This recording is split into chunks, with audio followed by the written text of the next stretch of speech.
नमस्कार दोस्तों, स्वागत है आपके अपने YouTube चैनल संस्कृत अड्डा पर। दोस्तों, आज की जो वीडियो इसमें हम करेंगे, आपने जो रूपक के प्रकार के बारे में सुना होगा। नाटक, प्रकरण, भाण, व्ययोग, समकार, डिम, इहमृग, अंक, विति और प्रहसन। तो आपने जो ये रूपक के 10 प्रकार सुने होंगे। आज की वीडियो इन्हीं के ऊपर है। हम जो है इन्हीं के बारे में विस्तार से देखेंगे। तो 10 जो है यहाँ पर ये रूपक के भेद होते हैं, और एक एग्ज़ाम में जो यहाँ पर उपरूपक भी पूछा जाता है। तो उपरूपक के होते हैं 18 भेद प्रकार, जैसे नाटिका, त्रोटक, गोष्ठी, सट्टक, नाट्य रासक, प्रस्थान, उलाप्य, काव्य, प्रिंखण, रासक, समलापक, श्रीगदित, शिल्प विलासिका, दुर्मल्लिका, प्रकरणी, हल्लीस और भणिका। तो इस प्रकार से यहाँ पर उपरूपक के 18 हैं। तो इनमें से आज हम ये जो 10 जो यहाँ पर रूपक के प्रकार बताए गए हैं, इनके बारे में विस्तार से चर्चा करेंगे, जो एग्जाम में जो बहुत बार पूछे जाते हैं। कि जैसे कोई सभी दे दिया जाएगा, नाटक, प्रकरण, भाण, और इसमें पूछा जाता है कि इनमें किसके बारे में क्या कहा गया है। तो सभी के बारे में हम यहाँ पर देखेंगे। और अगर आपने हमारी पहले वाली वीडियो नहीं देखी है तो इसे आप आई बटन पर क्लिक करके देख सकते हैं, या फिर हमारे चैनल की जो प्लेलिस्ट है वहाँ पर जाकर अब तक की जितनी भी वीडियो सभी को आप देख सकते हैं। और वीडियो शुरू करने से पहले अगर आपने अब तक हमारे चैनल को सब्सक्राइब नहीं किया तो सब्सक्राइब कर लो, और साथ में जो घंटे वाले कोन है इसे जोड़ दबाए, जिससे जब आपको हमारे आने वाली वीडियो की नोटिफिकेशन मिलती रहेगी। और दोस्तों, वीडियो को लाइक, कमेंट और शेयर जरूर कीजिएगा, और हमारे साथ अंत तक बने रहिएगा। और आप हमारा जो दूसरा चैनल है रीडिंग लवर्स के नाम से, इसे भी सब्सक्राइब कर सकते हैं, क्योंकि हम जो है वहाँ पर जो महत्वपूर्ण जो वैकेंसी जो होती है उनसे संबंधित न्यूज़ अपडेट उस पर डालते रहते हैं। और जेके भी जांच पर कराई जाती है, तो आप उसे सब्सक्राइब कर जरूर कीजिएगा। तो पहले जब हम यहाँ पर प्रकरण को देख लेते हैं। 10 रूपकों में दूसरा रूपक है प्रकरण। इसकी संरचना नाटक की संरचना से कुछ मिलती जुलती है, जैसे यहाँ पर संधि, प्रवेशक और रस नाटक के समान ही होते हैं। प्रकरण में कथा वस्तु, नायक आदि के दृष्टिगत जो विशेष है उसका यहाँ पर विवेचन इसमें किया गया है। तो अब आप यहाँ पर देख सकते हैं 10 रूपककार आचार्य धनंजय ने प्रकरण का लक्षण इस प्रकार से किया है। ये आप श्लोक यहाँ पर देख सकते हैं, और इसमें क्या कहा गया है। अर्थात प्रकरण का इतिवृत्त, कथा वस्तु कविकल्पित और लोक आश्रित होना चाहिए। इसमें अमात्य, विपर और वणिक इनमें से कोई एक नायक रखना चाहिए, जो धीर प्रशांत हो, धर्म, अर्थ और काम में तत्पर हो, किंतु उनकी कार्यसिद्धि विघ्नों से युक्त हो। शेष संधि, प्रवेशक आदि नाटक के समान ही रखने चाहिए। और एग्जाम में यह भी क्वेश्चन आता है कि जो रूपकों में जो प्रकरण है ये कौन सा है। तो शूद्रक रचित जो मृच्छकटिनी नाटक है, ये रूपक का दूसरा भेद प्रकरण है, और उसमें जो अंकों की संख्या है 10 है। तो यहाँ पर अभिप्राय क्या है कि प्रकरण नामक रूपक में लोक स्तर का कविकल्पित इतिवृत्त होना चाहिए। इसका नायक धीर प्रशांत तथा मात्य, ब्राह्मण और वणिक में से कोई एक होना चाहिए। यहाँ पर नायक की कार्य सिद्धि में विघ्न भी दिखाना चाहिए। और प्रकरण में नाटक के समान मुख आदि 5 संधियाँ, प्रवेशक तथा वीर अथवा श्रृंगार में से एक प्रमुख रस होना चाहिए, और शेष रस भी गौण रूप से होने चाहिए। आगे जब हम यहाँ पर प्रकरण के जो भेद हैं उनके बारे में देखेंगे।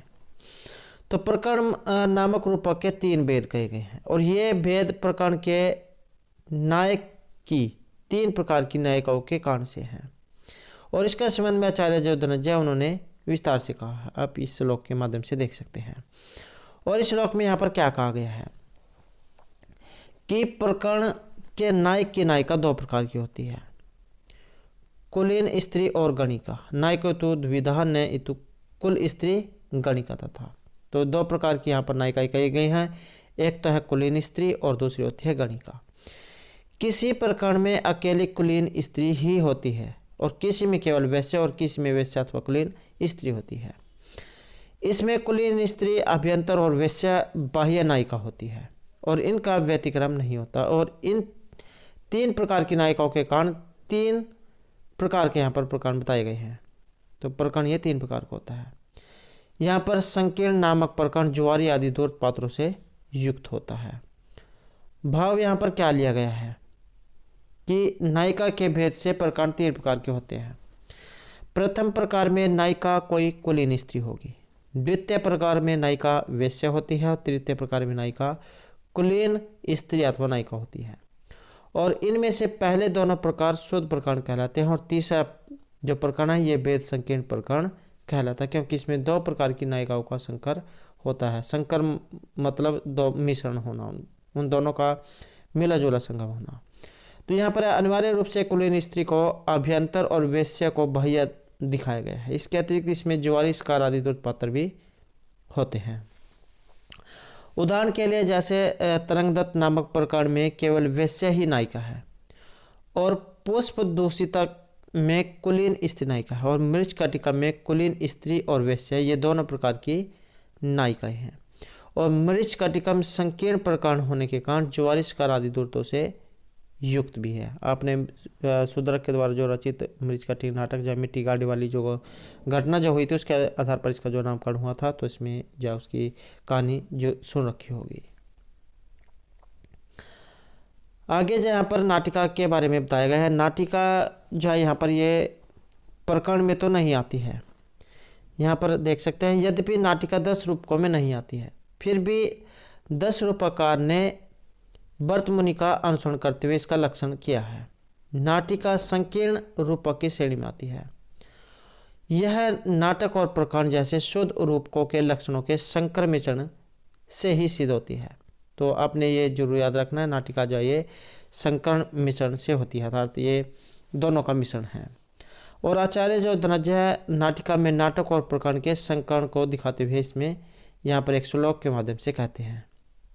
तत्र वस्तु प्रकरण नाटक नायक हो निरूपण प्रख्यात दे ललित श्रृंगारंगी संलक्षण है। और इसमें क्या कहा गया है कि नाटिका में प्रकरण से विषय वस्तु और नाटक से नायक लिया जाता है। वह नायक राजा होता है और प्रख्यात व दे ललित होता है और यहाँ श्रृंगार रस प्रधान होता है। भाव है कि प्रकरण के समान नाटिका का इतिवृत्त कवि कल्पित होता है और यहाँ नाटक के समान प्रख्यात राजा नायक होता है। इसमें श्रृंगार रस प्रधान होता है और इन सब के अतिरिक्त नाटिका में स्त्री पात्रों की बहुलता और 4 अंक होना ये इसके लक्षण हैं। उसके बाद जो यहाँ पर नाटिका की कुछ अन्य विशेषताएं भी बताई गई हैं। तो अर्थात उस नाटिका में महारानी ज्येष्ठा होती है, वह राजवंश उत्पन्ना प्रगल्भा गंभीरा और माननीय होती है। उसके अधीन होने से नायक का प्राप्य नायिका के साथ मिलन बड़ी कठिनाई से होता है। प्राप्तव्य नायिका तो राजवंश उत्पन्ना और मुग्धा होती है और वह दिव्य गुणों वाली और अत्यधिक मनोहर होती है। अंतपुर आदि संबंध दासना श्रुति दसने राग। तो इस प्रकार का जो यहाँ पर श्लोक के माध्यम से बताया गया है कि नाटिका में मुग्धा नायिका अंतःपुर आदि से संबंध होने के कारण नायक के निकट होती है। उसके विषय में सुनकर तत्वों से देखकर नायक का उसके प्रति उत्तरोत्तर अनुराग होता है और वह नायक महारानी के भय से शंकित हुआ उस नायिका की ओर प्रवृत्त हुआ करता है। कि यह नाटिका कैसिकी वृत्ति के नरम आदि अंगों से युक्त होती हुई 4 अंकों वाली होती है। नाटिका के उपयुक्त लक्षण के आधार पर इसे निम्नलिखित विशेषता इसकी होती है। जैसे नाटिका संकीर्ण रूप है, यहाँ नाटक और प्रकरण दोनों के लक्षणों का संकरण होती है। इसकी कथा वस्तु कवि कल्पित होती है। इसका नायक प्रख्यात वंश में उत्पन्न और धीर ललित आदि गुण से युक्त होता है, श्रृंगार प्रदान होता है। इस प्रकार के जो क्वेश्चन है ये एग्जाम में पूछे जाते हैं।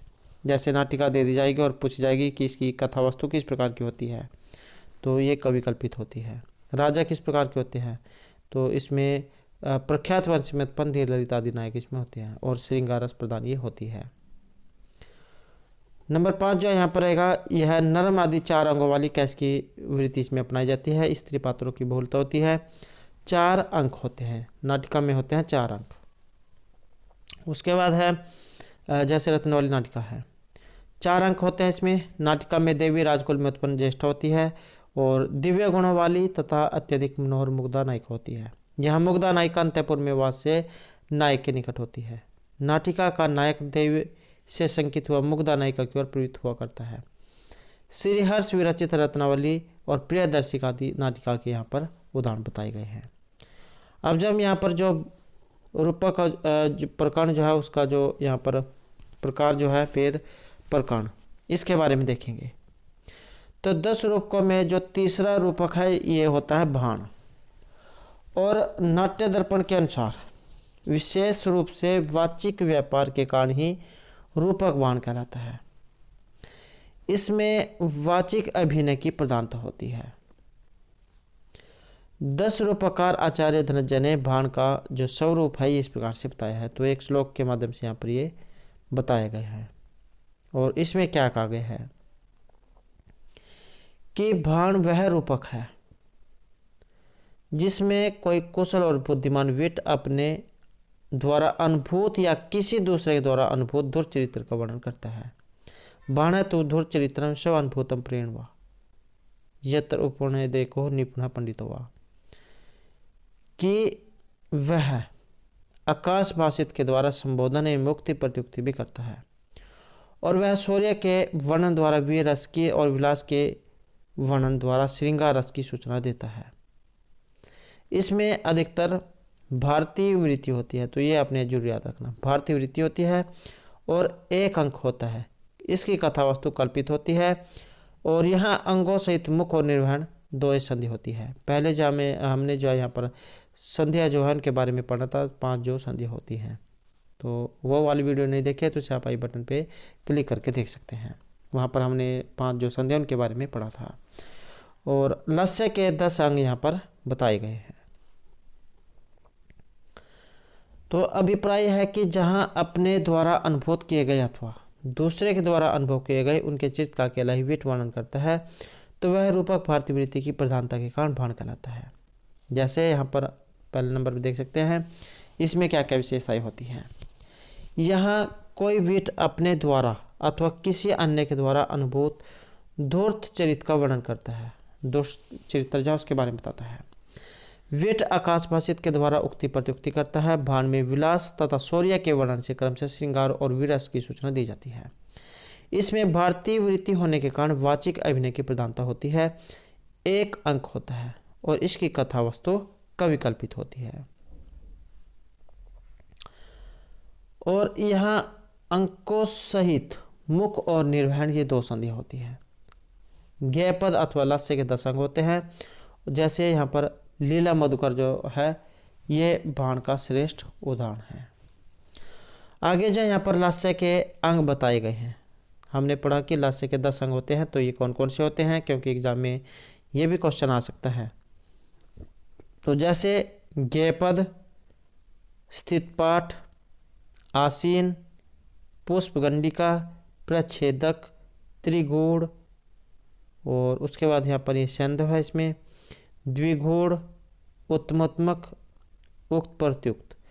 तो इस प्रकार से यहाँ पर लस्य के 10 अंग ये बताए गए हैं। नेक्स्ट जो है यहाँ पर हम जो प्रहसन है इसके बारे में पढ़ेंगे। नाट्य शास्त्रीय ग्रंथ 10 रूपक में वर्णित 10 रूपकों में चौथा जो रूपक है ये है प्रहसन। प्रहसन के लक्षण तथा भेदों के स्वरूप के विषय में विद्वानों ने अलग अलग मत दिए हैं और 10 रूपकार का मत भी पूर्णतः स्पष्ट नहीं है। इसके स्वरूप पर प्रकाश डालते हुए 10 रूपकार ने कहा है, तद्वत् प्रसन्नम त्रेधा शुद्ध वे कृत शंकरे, अर्थात उस भाण के समान ही प्रसन्न होता है। वह शुद्ध होता है, वैकृत और शंकर के भेद से 3 प्रकार का होता है। तो ये जो प्रसन्न है 3 प्रकार का बताया गया है, शुद्ध, वैकृत और शंकर। तो यहाँ पर अभिप्राय इससे क्या है कि प्रहसन में भाण के समान वस्तु, संधि, संधि अंग और लस्य आदि होते हैं। इस प्रकार प्रहसन में निम्नलिखित विशेषताएं होती हैं। पहला नंबर जो यहाँ पर आएगा, यहाँ कोई विट अपने द्वारा अथवा किसी अन्य द्वारा अनुभूत धूर्त चरित्र का वर्णन करता है। इसमें अंगों सहित मुख और निर्वहन संधियां होती हैं। लस्य के ज्ञेय पद आदि 10 अंग होते हैं और प्रहसन में इसमें 6 प्रकार के हास्यों का प्रचुरता से निरूपण किया जाता है। और नंबर 5 शुद्ध, व्याकृत और संकर अर्थात संकीर्ण, ये 3 प्रकार यहाँ पर इसके बताए गए हैं।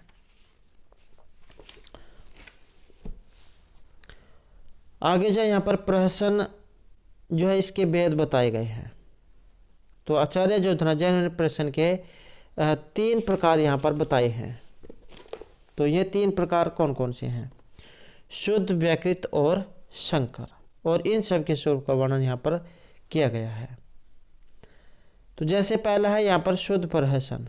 ये क्या होता है कि जो पाखंडी, विपर इत्यादि तथा चेट चेटी और विट से भरा होता है। पाखंड, विपर प्रवृत्ति ही चेट चेटी विटाकुलम। जो पाखंडी, विपर इत्यादि तथा चेट चेटी और विट से भरा होता है, जो उन सब के चरित्र, वेश और भाषा से युक्त होता है। चेष्टी, वेश, भाषा भी, और जिसमें हास्य वचनों की प्रचुरता होती है। शुद्ध हास्य वचन अन्वितम, कि जिसमें हास्य वचनों की प्रचुरता होती है, वह शुद्ध प्रहसन कहलाता है। तो शुद्ध प्रहसन क्या होता है? जो पाखंडी, विपर इत्यादि चेट चेटी और विट से भरा होता है और जो उन सब के चरित्र, वेश और भाषा से युक्त होता है, जिसमें हास्य वचनों की प्रचुरता होती है, तो वह शुद्ध प्रहसन कहलाता है। अभिप्राय यहाँ पर क्या है कि जिसमें पाखंडी आदि में से किसी एक के चरित्र का वर्णन होता है, जिसमें पाखंडी विभाव होते हैं और उनके प्रति चेट चेटी, विट आदि के हास्य वचनों से युक्त व्यवहार दिखलाए जाते हैं, तो वह शुद्ध प्रहसन कहलाता है। कंदर्प, केली और सागर कौमुदी शुद्ध प्रहसन की विधा में रचे गए हैं। अब जो यहाँ पर नंबर 2 आता है, ये है विकृत प्रहसन। ये क्या होता है कि जो कामुक आदि की भाषा और वेश को धारण करने वाले नपुंसक, कंचुकी तथा तपस्वी पात्रों से युक्त होता है, उसे विकृत प्रहसन कहा जाता है। कामुक आदि वचन है वैसे ही कि जो कामुक आदि भाषा और वेश को धारण करने वाले होते हैं, तो वह विकृत प्रहसन कहलाते हैं। भाव क्या है? जिसमें नपुंसक, कंचुकी, तपस्वी आदि का कामुक आदि का वेश धारण करके उनकी भाषा में ही उनके चित्त को प्रकट करते हैं, वह विकृत प्रहसन कहलाता है। जैसे केली केली इस प्रहसन की श्रेष्ठ रचना है। उसके बाद जो यहाँ पर संकर प्रहसन के बारे में बताया गया है, ये क्या होता है? तो विथि के अंगों से मिश्रित और धूर्तों से भरा हुआ प्रहसन संकीर्ण कहलाता है। धूर्त क्या होता है? दुष्ट व्यक्ति जो होता है। विथि के अंगों से मिश्रित और धूर्तों से भरा हुआ प्रहसन संकीर्ण कहलाता है। तात्पर्य कि जो प्रहसन विथि के अंगों से युक्त होता है तथा जिसमें अनेक दूतों का चरित्र वर्णित होता है, वह संकीर्ण श्रेणी का प्रहसन है। दुर्चरित्रम और शैरंध्रिका, ये दोनों संकीर्ण प्रहसन हैं।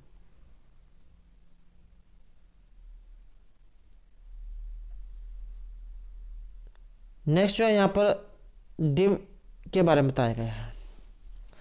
आचार्य धनंजय ने 10 रूपकों में एक रूपक डिम को माना है और उन्होंने इस रूपक का लक्षण इस प्रकार से बताया है। तो आप श्लोक के माध्यम से भी देख सकते हैं और आगे जा इसके बारे में वर्णन किया गया है कि डिम में प्रसिद्ध कथा वस्तु होती है। डिमे वस्तु प्रसिद्धम स्यात् वृत्तिः कैस्किं विना, कि डिम में प्रसिद्ध कथा वस्तु होती है और इसमें कैस्की को छोड़कर अन्य वृत्तियां होती हैं। नेतारो देव गंधर्व यक्ष रक्षो महारगः, कि यहाँ पर देव, गंधर्व, यक्ष और राक्षस, महासर्प, भूत, पिशाच आदि 16 उद्धृत श्रेणी के पात्र होते हैं। भूत नेतार हैं देव गंधर्व यक्ष राक्षस महाराज हैं, भूत प्रेत पिशाच आदि षोडश अत्यंतम उदिता। और इसमें हास्य और श्रृंगार से भिन्न 6 दीप्त रस होते हैं। इसमें न्याय प्रधान रौद्र रस अंगी होता है। यह रूपक, माया, इंद्रजाल, युद्ध, क्रोध और उद्भ्रांति अर्थात उत्तेजना आदि चेष्टाओं से तथा चंद्र ग्रहण और सूर्य ग्रहण से युक्त होता है। और यहाँ पर 4 अंक और विमर्श संधि को छोड़कर 4 संधियाँ होती हैं। तो इस प्रकार डिम नामक रूपक की निम्नलिखित विशेषताएं हैं। पहला नंबर, इस रूपक में देव गंधर्व आदि 16 नायकों का जो चित्र ये दिखलाया गया है। और नंबर 2, इसमें इतिहास प्रसिद्ध कथा वस्तु होती है। उसके बाद जो यहाँ पर नंबर 3, यहाँ पर कैसिकी जो वृत्ति है इसको छोड़कर शेष 3 वृत्तियाँ होती हैं। तो कौन कौन सी? सातवती, आरभटी और भारती। तो कैसिकी वृत्ति को छोड़कर ये 3 वृत्तियाँ यहाँ पर होती है। और वीर, रौद्र, बीभत्स, अद्भुत, करुण और भयानक, ये 6 रस यहाँ पर इसमें बताए गए हैं। जिसमें न्याय की प्रधानता होती है, ऐसा रौद्र रस इसका प्रधान अंगी रस होता है। इसमें विमर्श संधि को छोड़कर शेष 4 संधियाँ ये होती हैं, मुख, प्रतिबिंब, गर्भ और निर्वहन। इसमें माया, इंद्रजाल और अनुभव का आश्रय लिया जाता है। त्रिपुरदहा डिम नामक रूपक इसका उदाहरण है। तो ये जो यहाँ पर विशेषताएं जो बताई जा रही हैं ये एग्जाम में बहुत बार पहले भी पूछी जा चुकी हैं, तो सभी जो यहाँ पर महत्वपूर्ण हैं। उसके बाद जो है यहाँ पर नंबर 6, इसमें आता है वययोग प्रहसन क्या है। तो वययोग जो रूपक का भेद आचार्य धनंजय ने इस प्रकार से इसके बारे में बताया है, तो यह आप देख सकते हैं। अर्थात वययोग नामक रूपक की एक कथा वस्तु प्रसिद्ध होती है और इसमें प्रख्यात तथा उद्धृत नायक का आश्रय लिया जाता है। यह गर्भ एवं विमर्श संधि से रहित होता है। इसमें डिम के समान 6 दीप्त रस होते हैं। यहाँ कैसिकी वृत्ति को छोड़कर शेष वृत्तियाँ होती हैं और इसमें ऐसे युद्ध का वर्णन होता है जो स्त्री के निमित्त नहीं किया जाता, जैसे जमद, अगन्यम। इसमें एक दिन के चरित्र को दिखलाने वाला 1 अंक होता है और यहाँ पर पुरुष पात्रों की प्रधानता होती है। आगे जो यहाँ पर इसकी विशेषताएं ये बताई गई है। तो जैसे इसकी कथा वस्तु क्या इसकी प्रसिद्ध होती है, इतिहास प्रसिद्ध कथा वस्तु होती है और प्रख्यात तथा उदत नायक होते हैं।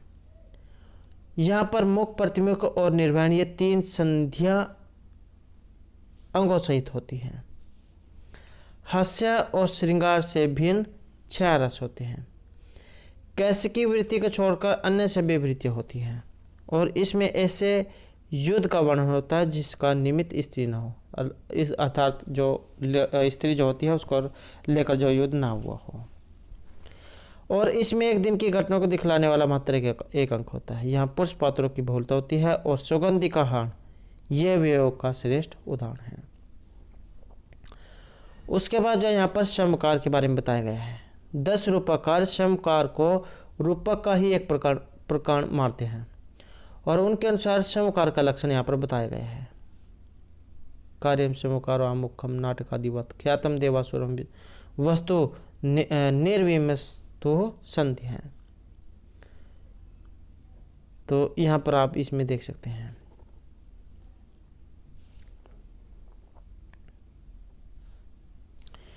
कि समकार इसमें भी नाटक आदि रूपकों के समान आमुख रखना चाहिए, प्रस्तावना जिसे कह देते हैं।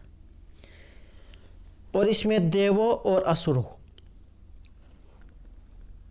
से संबंधित प्रसिद्ध कथा होती है। विमर्श संधि को छोड़कर शेष 4 संधि होती हैं। कैसिकी वृत्ति की अल्पता के साथ 4 वृत्तियाँ होती हैं। इसमें इतिहास प्रसिद्ध उदत प्रकृति के देव और दानव आदि 12 नायक होते हैं और उन सब नायकों के प्रयोजन भिन्न भिन्न हुआ करते हैं। सभी नायकों में वीरस की प्रचुरता होती है, जैसे कि समुद्र मंथन नामक समूहकार में दिखाया गया है। समूहकार 3 अंक वाला होता है। इसमें 3 कपट, 3 श्रृंगार और 3 विद्रव होते हैं। इसके प्रथम अंक में मुख तथा प्रतिमुख ये 2 संध्या होनी चाहिए और कथा 12 अर्थात 24 नाड़ियों की होनी चाहिए। शेष 2 अंक क्रम से हैं 4 नाड़ी 8 घड़ी और 2 नाड़ी अर्थात 4 घड़ी के होने चाहिए। एक जो नाड़ी होती है उसकी 2 घड़ियाँ होती हैं, तो इस तरीके से 4 दूनी 8। यहाँ पर जो है ये वस्तु स्वभावकृत, दैवकृत और अर्कृत ये तीनों कपट होते हैं। इसमें नगर उपरोध, युद्ध, वायु और अग्नि द्वारा किए गए 3 उपद्रव होते हैं। धर्म, अर्थ और काम से युक्त श्रृंगार होता है। बिंदु नामक अर्थ प्रकृति और प्रवेशक नामक अर्थोक्षेपक यहाँ पर नहीं होता। और इसमें प्रहसन के समान ही यथयोग्य विधि के अंग भी होते हैं। आगे जो यहाँ पर इसकी विशेषताएं बताई गई हैं। नंबर 1 जो है इसका कथानक ऐतिहासिक और पौराणिक होता है, जो देवों और असुरों से संबंध रखता है। विमर्श संधि यहाँ पर नहीं होती, शेष 4 संधि होती हैं। और समकार जो होता है, समकार इसमें 3 अंक रहते हैं। प्रथम अंक में 2 संधि और द्वितीय तथा तृतीय में 1 संधि होती है। 12 इसमें नायक होते हैं जो प्रसिद्ध देवता और मानव होते हैं। यहाँ नायकों में से प्रत्येक का फल अलग अलग होता है। वीर रस की प्रधानता होती है। शेष सभी रस गौण रूप में होते हैं। कैसिकी वृत्ति की न्यूनता के साथ साथ 4 वृत्तियाँ होती हैं। यहाँ पर बिंदु नामक अर्थ प्रकृति और प्रवेशक नामक अर्थोक्षेपक की योजना नहीं होती। उसके बाद है इसमें विधि के 13 अंगों का यथासंभव प्रयोग होता है। समकार में 3 प्रकार का श्रृंगार और 3 प्रकार का कपट और 3 प्रकार का उपद्रव दिखाया गया है। और इसमें प्रथम अंक की कथा 12 नाड़ियों में, द्वितीय अंक का कथानक 4 नाड़ियों में, तृतीय अंक की कथा वस्तु 2 नाड़ियों में होती है। 2 घड़ी की 1 नाड़ी होती है। तो आप ये इससे अंदाज़ा लगा सकते हैं। यहाँ पर कुछ टिप्पणी भी की गई है। वस्तु स्वभावकृत, दैवकृत और अर्कृत ये 3 प्रकार के कपट होते हैं। कई बार एग्जाम में जो है क्वेश्चन के बीच में से ही क्वेश्चन को पूछा जाता है, तो ये आपने जरूर याद रखने हैं। यहाँ पर जो जैसे कपट के बारे में ही पूछ लिया गया कितने प्रकार के होते हैं, तो 3 प्रकार के बताए गए हैं। वस्तु स्वभावकृत, दैवकृत और अर्कृत। जिससे लोग डरकर भागते हैं उसे विद्रव कहा जाता है। नगर का घेरा, युद्ध एवं वायु और अग्नि आदि 3 विद्रव हैं। धर्म श्रृंगार, अर्थ श्रृंगार और काम श्रृंगार ये 3 प्रकार के श्रृंगार कहे गए हैं। आगे जो यहाँ पर विधि के बारे में बताया गया है। विधि तो कैसिकी वृत्तो संध्यांगे तो भानुवत। तो ये यहाँ पर श्लोक के माध्यम से बताया गया है कि विधि कैसिकी वृत्ति में होती है। इसमें भाण के समान संधि के अंग और अंक होते हैं। प्रधान रस श्रृंगार होता है, किंतु अन्य रसों का भी स्पर्श होता है। विधि प्रस्तावना के उद्घाटक आदि अंगों से युक्त होती है। इस प्रकार 1 या 2 पात्रों के द्वारा प्रयुक्त विधि की योजना करनी चाहिए। आगे जो यहाँ पर विधि जो है इसकी विशेषताएं बताई गई है। विधि में एकमात्र कैसिकी वृत्ति होती है, 1 अंक वाला होता है। मुख और निर्वहन 2 संध्या होती हैं। यहाँ पर मुख्य रूप से श्रृंगार रस होता है और अन्य रसों को भी किसी न किसी रूप में अभिव्यक्त किया जाता है। श्रृंगार रस की प्रधानता होती है, शेष अन्य रस गौण रूप में होते हैं। प्रस्तावना का उद्घाटक आदि 13 अंग होते हैं। इसमें 1 या 2 पात्र होते हैं। उसके बाद यहाँ श्रृंगार का पूर्णतः वर्णन नहीं किया जाता, अतः उसको बहुत से उपाय के द्वारा सूचित किया जाता है। नंबर जो 9 है यहाँ पर अंक है। 10 रूपकों में 9वां रूप जो है ये अंक है। नाटक आदि में जो अंक होते हैं उनसे इसका भेद दिखलाने के लिए इसे उत्कृष्ट अंक कहा जाता है। आचार्य धनंजय ने इसके स्वरूप का वर्णन इस प्रकार से बताया है। तो यह श्लोक के माध्यम से दिखाया गया है। उत्कृष्ट अंक प्रख्यातम वृत्तम बुद्धिया प्रपंचित रसह तो करुणा स्थायी नितारह प्रकृति न रहा, कि उत्कृष्ट अंक नामक रूपक में कवि को इतिहास प्रसिद्ध इतिवृत्त अपनी बुद्धि से विस्तृत कर लेना चाहिए। करुण रस की प्रधानता इसमें होती है। साधारण जननायक होता है। बाण के समान संधि वृत्ति और उनके अंगों की योजना होती है। इसमें स्त्रियों का विलाप दिखाया जाता है। यहाँ पर वाक युद्ध के साथ साथ जय पराजय का भी वर्णन करना चाहिए। और इस प्रकार अंक में निम्नलिखित विशेषताएं होती हैं। तो अंक में कौन कौन सी विशेषताएं होती हैं? इसमें एक अंक होता है। साधारण पुरुष नायक होते हैं। स्थायी रस कौन होता है और इसमें बहुत सारी स्त्रियों को विलाप होता है। इसलिए यह प्रसिद्ध कथानक है जिसे कवि ने अपनी बुद्धि से यथासंभव विस्तृत किया है। मुख और निर्वहन संध्या भारतीय वृत्ति तथा लास्य के 10 अंगों का वर्णन हुआ है। इसमें वाक कलह दिखाया जाता है तथा नायक एवं प्रतिनायक की जय पराजय का वर्णन होता है। और अंक को उत्कृष्ट अंक के नाम से जाना जाता है। अब जो यहाँ पर 10वां जो हमारा नंबर है ये है इहमृग का। 10 रूपकों में अंतिम जो रूपक है ये इहमृग अंक को माना गया है। इसमें मृग के समान नायक किसी अलभ्य नायिका को चाहता है। तो मृग से आप यहाँ पर समझ सकते हैं, मृग होता है हिरण। जिस प्रकार हिरण जो है सुंदर होता है, तो इसी प्रकार जो यहाँ पर नायिका बताई गई है। तो इसमें मृग के समान नायक किसी अलभ्य नायिका को चाहता है, इसलिए इसे इहमृग कहलाता है। इसका लक्षण यहाँ पर आचार्य धनंजय ने इस प्रकार से बताया है। इहमृग में इतिवृत्त मिश्रित होता है। 4 अंकों और 3 संधियों में विभक्त होता है। यहाँ बिना किसी नियम के नर तथा देवनायक और प्रतिनायक होते हैं जो इतिहास प्रसिद्ध तथा धीरोदात्त होते हैं।